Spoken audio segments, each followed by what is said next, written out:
Paramashivoham Om Nityananda Paramashivoham Om Nityananda Paramashivoham Om Nityananda Paramashivoham Om Nityananda Paramashivoham Om Nityananda Paramashivoham Om Nityananda Paramashivoham Om Nityananda Paramashivoham Om Nityananda Paramashivoham Om Nityananda Paramashivoham Om Nityananda Paramashivoham Om Nityananda Paramashivoham Om Nityananda Paramashivoham Om Nityananda.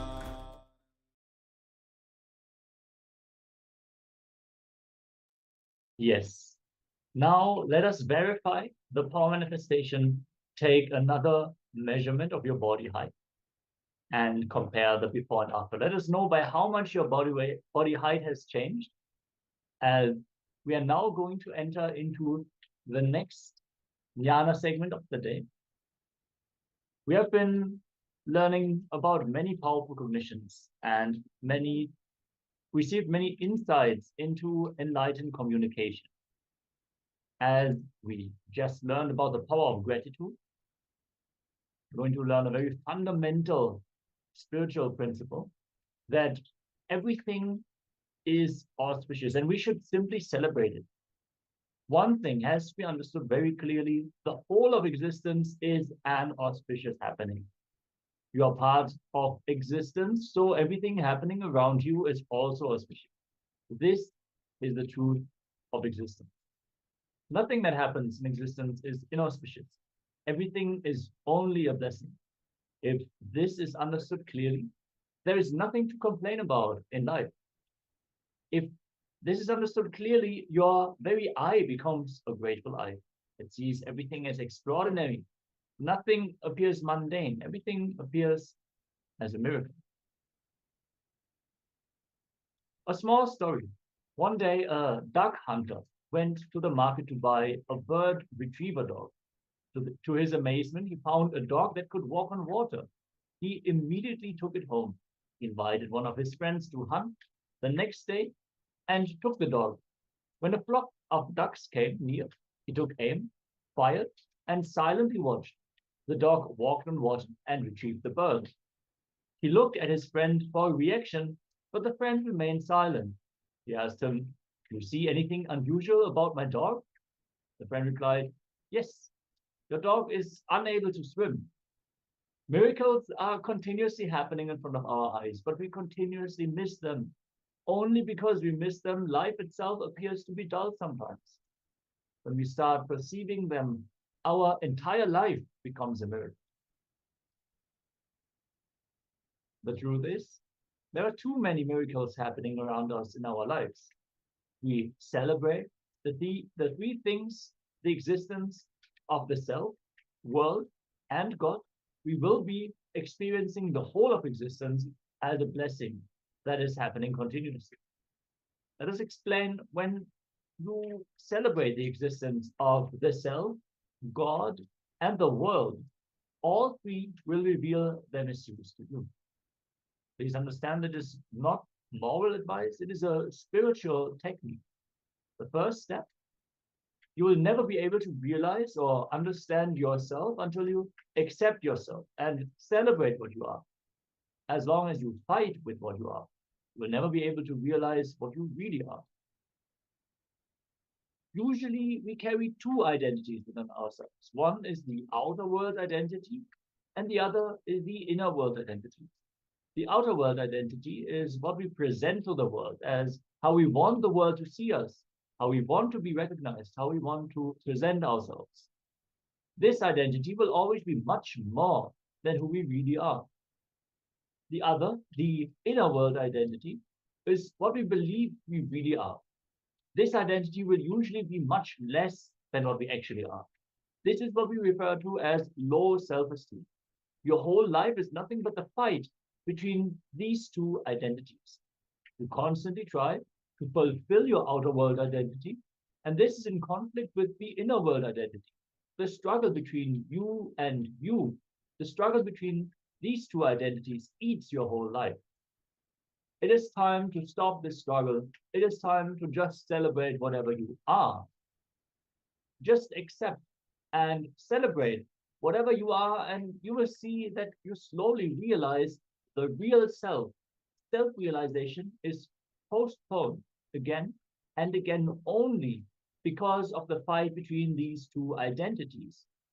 The moment you stop the fight between them, you will see that both of them disappear into the realization. The two identities exist only because of the non-acceptance in you.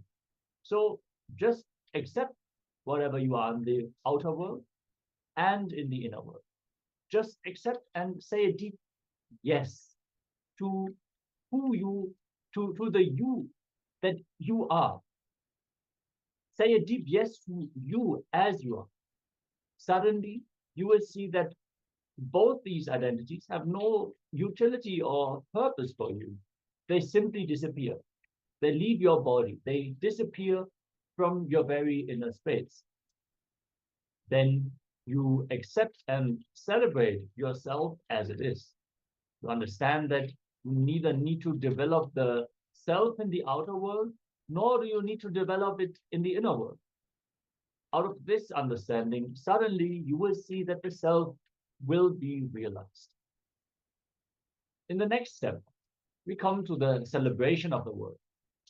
Understand that all the difficulties and problems between you and the world are because you do not look at the world as a mystery. You continuously try to demystify the world with your logic. Try to understand the world with your intellect instead of celebrating it, accepting it, or enjoying it. You analyze, segregate, and try to bring it under your control.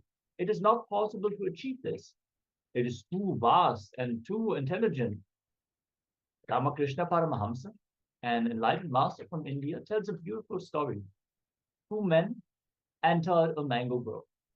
One of them sat and counted the number of trees. He studied the variations in their size, the number of branches, the density of the leaves, and the number of mangoes across the trees. He tried to determine the varieties of mangoes. He thought about where they would sell, what would be the cost, etc. The other man simply ate a few mangoes, enjoyed himself, and then left. When you have entered the world, understand, you have entered the mango grove. If you continuously use your logic to analyze and judge and try to bring things under your control, you will miss the whole thing. The Supreme Point of Hinduism says he has seen people who can't enjoy a resort unless it is owned by them. They can't enjoy anything unless it is legally owned by them. Their logic has to conquer things. Only then they can enjoy anything. Your logic does not have to conquer everything. You don't need to own things to enjoy them. Trying to understand the world is nothing but trying to intellectually own the whole of existence, the whole world. Trying to understand intellectually is also nothing but trying to possess, trying to own intellectually. You will never be able to celebrate if you follow this path. Just accept and celebrate existence with all its different dimensions and paradoxes. Don't judge anything. You continuously judge what is going on as something is right or something is wrong, something should have happened this way or something should not have happened this way. Become aware that whatever happens in existence is auspicious. In Sanskrit, the word Shiva means causeless auspiciousness. For no reason in particular, auspiciousness is overflowing all the time. You too are continuously expanding and growing. Whether you accept this or not, every birth, every action, every single incident happening in your life is increasing your frequency, raising your intelligence. Causeless expansion is happening in you also. Just think about the billions and billions of cells that are continuously being produced in your body all the time without you even noticing it. But all the expansion that is happening, you might not necessarily experience it this way, but that is a different thing. Let us now listen to Swamiji as he's sharing about this beautiful spiritual truth that everything is auspicious. Whatever is happening is auspicious. Requesting everyone to please be in a space of sincere listening and deep restful awareness as we listen to the satsang segment with Swami.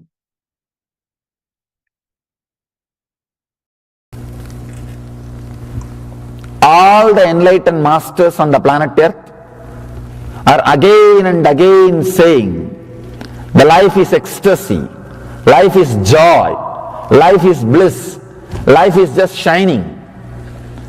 And there is a beautiful saying by a great master, whatever happens is auspicious, Mangala, Shivam. In Sanskrit, the word Shivam means auspiciousness. They say whatever is happening is auspicious. But for us it doesn't look like that. If you walk a few minutes, you will understand. No, whatever is happening is not auspicious. But again and again, enlightened masters are saying, whatever is happening is auspicious, Mangala, Shivam. Why they are saying again and again? People ask me, what is this, Swamiji? If they see whatever is happening is not auspicious, if they listen to the news, they will understand. But even after listening to the news every day, seeing everything, I do feel whatever is happening is auspicious. What to do? Very difficult. A logical man cannot understand, cannot relate with what I am saying. But heart of heart, I feel very strongly whatever is happening is auspicious. Shiva. The word Shiva means in Sanskrit causeless auspiciousness. Whatever happens in your life, even if the best thing happens, you can always think, it could have been little better. It could have been little better. Or whatever worst thing happens, you can always say, oh, at least this much I am saved. It is up to you to feel whether things are auspicious or inauspicious. In the planet Earth, only two kinds of human beings are there. People who feel everything is inauspicious. We need some correction. We need some alteration. We need some further development. We need to remodel. There are some people who feel everything happening is auspicious. Person who feels whatever is happening is inauspicious is a materialistic. He believes in matter, correction, doing, remodeling, changing, altering. Person who believes whatever is happening is auspicious is a spiritualist. Believes in the intelligence of the cosmos, the whole. He is very clear. The whole is much more intelligent than part, me. If you think the whole is not more intelligent than you are materialistic, egoistic.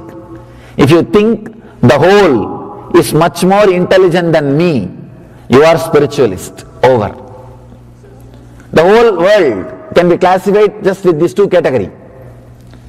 If you feel whatever is happening is auspicious, you are a spiritual person. A small story.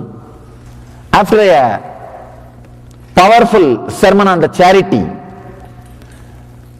the priest sends his hat for a rounds, for a collection. The hat goes round, comes back as empty as it was sent. He took his hat and said, "Oh God, at least the hat came back." Understand? He is intelligent. He is really intelligent. He is able to think whatever is happening is auspicious. Whatever is happening is best. You can either think whatever is happening is inauspicious, or you can realize whatever is happening is auspicious. Why enlightened beings are constantly feeling whatever is happening is auspicious? It is just because of the Kundalini Shakti. Once this Kundalini energy awakens in you, you will feel so much of energy in your body, you will not be able to complain about anybody. Understand? You will complain about anything or any person or any incident only when you are in low mood, means your usual mood. You will not be able to complain, criticize, or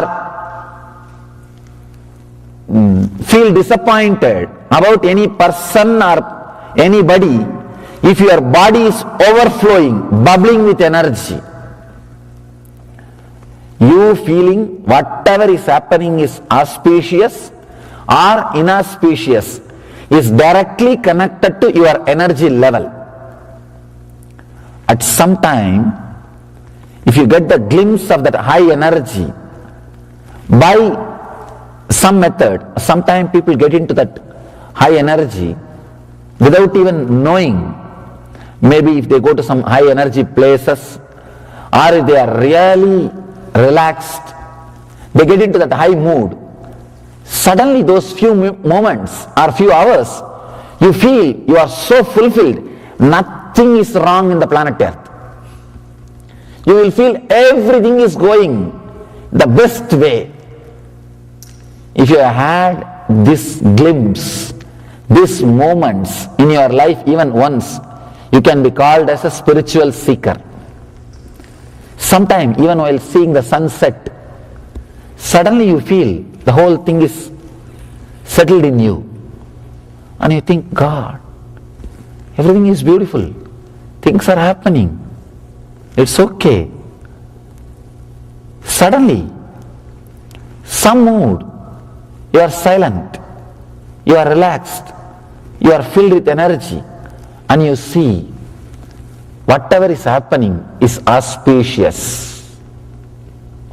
There is only two planes of existence. One, the plane of normal human beings. Whatever is happening needs to be altered. Anything, they cannot say, I really like that person, but they can't stop, they can't end a sentence without that but. Without that but, they can't end any sentence. They cannot make a statement without that but, there ends. If you are using that word but or this, then you are a human being. There is another one kind of existence. Whatever happens, he is not bothered at all. In Gita, Krishna says, samaschitta. It does not mean he is not compassionate. Understand? A person who is balanced does not mean he is not compassionate or he doesn't suffer seeing the others struggle, others suffering. He tries only to remove others' suffering instead of he suffering with them. People ask me, Swamiji, if you are not disturbed by others' suffering, how can the world run? I tell you, no, you are understanding very wrongly. You are not supposed to start suffering by seeing others suffering. You are supposed to remove their suffering. If you also start suffering, what will happen? If you also start suffering, what will happen? Nothing will happen. You will add more suffering, that's all. Earlier we had 20 people suffering on the planet Earth, now 21 people are suffering, that's all. That is not the thing we need. One person came to me and asked, Swamiji, I have wealth, I feel the suffering of poverty, shall I share all my wealth and distribute to all the poor people? I told, if you do that, now we may have 20 poor people. After you do that, we will have 21 poor people. That's all. That is not the way. Understand? Do not try to bring you down to that poverty. Try to bring them up to that richness. There's a two different thing. Feeling imbalanced, getting disturbed is not directly going to help. It is not directly going to help. First thing, you need to feel completely overflowing. Whatever is happening is auspicious. In the auspicious energy, let there be one more auspicious wave to bring the people up. Can be the idea or can be the understanding.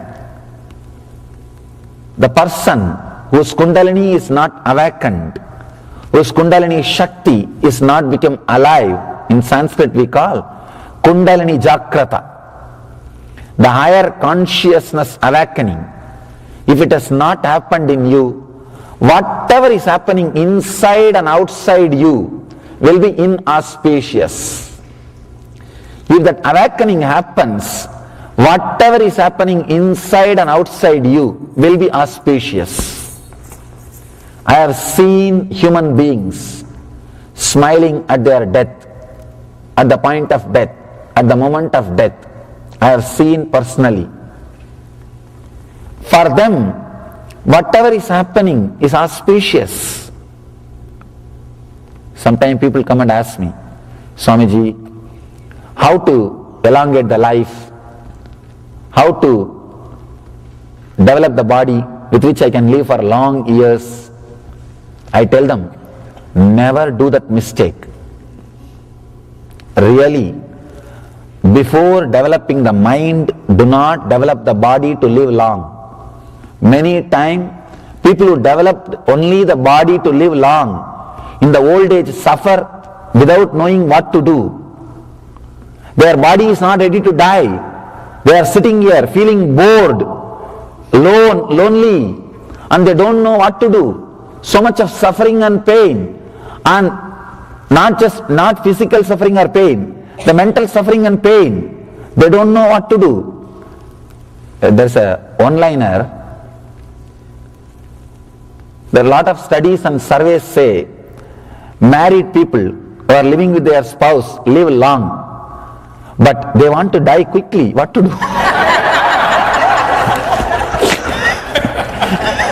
But what to do? Even though they want to die quickly, they can't.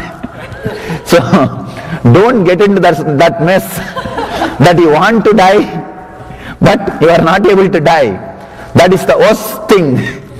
I always tell people, prepare your mind to live long before preparing your body. Add life to your years before adding years to your life. If you add life to your years, you know how long to live and you know when to say bye. You can live and live peacefully and beautifully. But if you have just prepared only your body, I know the yogis, people who have worked only on the body, did not work on the mind, living such a dead life, waiting to die. I myself have seen some swamis in the young age, when they don't have anything else to do from morning till evening, they will be doing yoga, physical exercise, only physical exercise, no meditation, only physical exercise. And when you can bend your body in different postures and do a public show, it gives ego boosting. And people also watch like a circus. It becomes like a show. And people are so happy just with that ego boosting. I have seen them living a miserable life, end of their life. They want to die, but body is not ready to die. It's very strong. And it is going to live for next 20 more years. And just by remembering the 20 more years I am not going to die, they are depressed. What to do for next 20 more years? And how long you can be doing the same show? No. Any circus, not more than few days. Any circus, people will feel entertained only for few days. After that, bas. It will be such a loneliness, such big boredom. People can't live.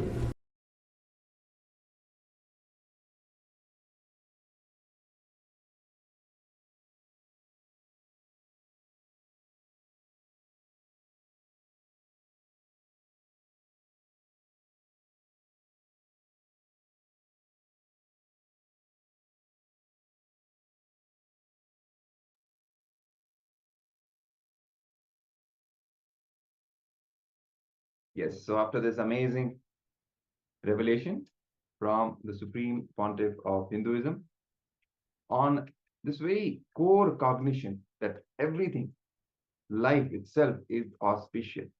So whatever we go through, right, the good, the bad, the pleasant and the so-called unpleasant, ultimately everything is auspiciousness, everything is mangalatva, that is Shiva, Paramashiva. The word Shiva itself means auspiciousness, causeless auspiciousness. So that is the very truth of existence. There is nothing that is inauspicious fundamentally. So this gives us, just having this core cognition will literally, it has the capacity and has the power to pull us out of any suffering whatsoever. It will just eliminate all suffering from our life. The main thing here to note is that ferociously declaring in our inner space this core cognition that everything, life itself, is auspicious. Everything is auspicious. And what we learned earlier, all our identities, outer identity, inner identity, stopping that whole conflict, just dropping the whole conflict between them, and once and for all, accepting ourselves as we are, both in terms of the outer identity, what we are projecting, constantly trying to keep that identity alive, and also the inner self identity that we have, right? The inner image, all accepting it completely, just relaxing from this constant fight and accepting that everything is auspicious. It dissolves our all the false identities and reveals our true self, our true nature to us, and we rest in that, and which leads to the peace and the everlasting bliss in us. So let's now enter into a short meditation so that we really learn how to inculcate this core cognition and learn to live with this cognition in our day-to-day life. So let's prepare for this meditation. Just sit, keeping your head, neck, and spine in a straight line. You can close your eyes.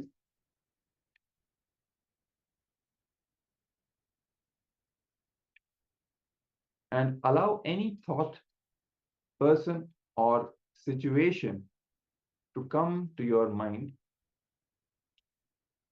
If it is a positive thought, a person you love, or a situation that you cherish, feel deep gratitude for it and see it go away.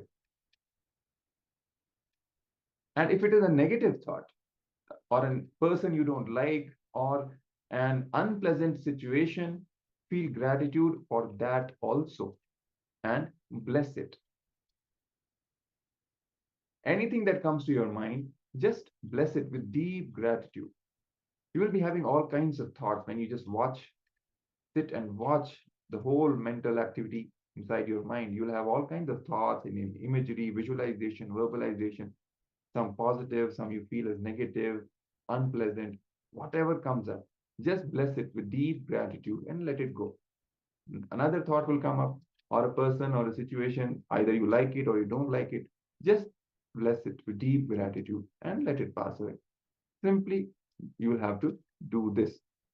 So, you will see that after some time, your whole attitude will become soft and compassionate. You will start seeing things with great compassion and receptivity. That that harshness inside you will simply melt down.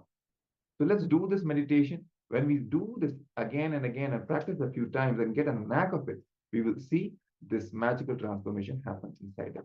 So let's now prepare ourselves. Sit, close your eyes, and start watching your mind, all the thoughts, whatever comes up, and bless everything, either pleasant or unpleasant, with deep gratitude. Let's start.